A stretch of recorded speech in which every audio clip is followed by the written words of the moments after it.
قال رسول الله صلى الله عليه وسلم وتؤتي الزكاة أو كما قال صلى الله عليه وسلم.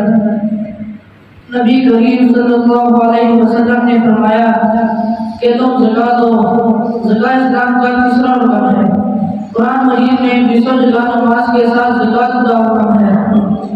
ایمان والوں کی صرف یہ بتائی گئی ہے کہ قرآن مجید میں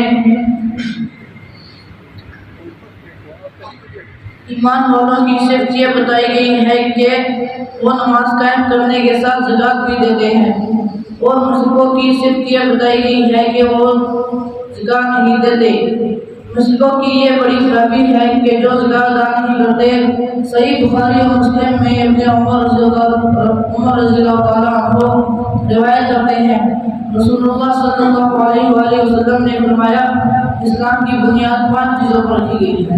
نمبر 1 اس بات کی گواہی دینا کہ اللہ کے سوا کوئی عبادت کی لائق نہیں، محمد صلی اللہ علیہ وسلم اللہ کے رسول ہے. نمبر 2 نماز قائم کرنا. نمبر 3 زکوٰۃ ادا کرنا. نمبر 4 رمضان کے روزے رکھنا. اور نمبر 5 حج کرنا.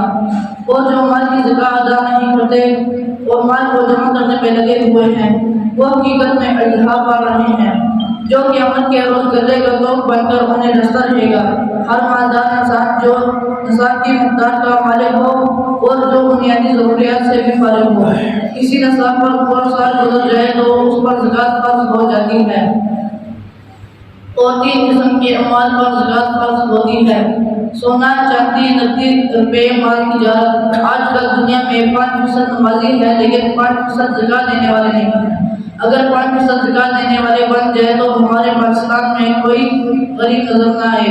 اگر راولپنڈی، اسلام آباد والے سارے صحیح زکوٰۃ ادا کریں تو پورے پاکستان میں کوئی غریب کوئی زکوٰۃ دینے والا نظر نہ آئے. وما علینا الا البلاغ المبین. السلام علیکم.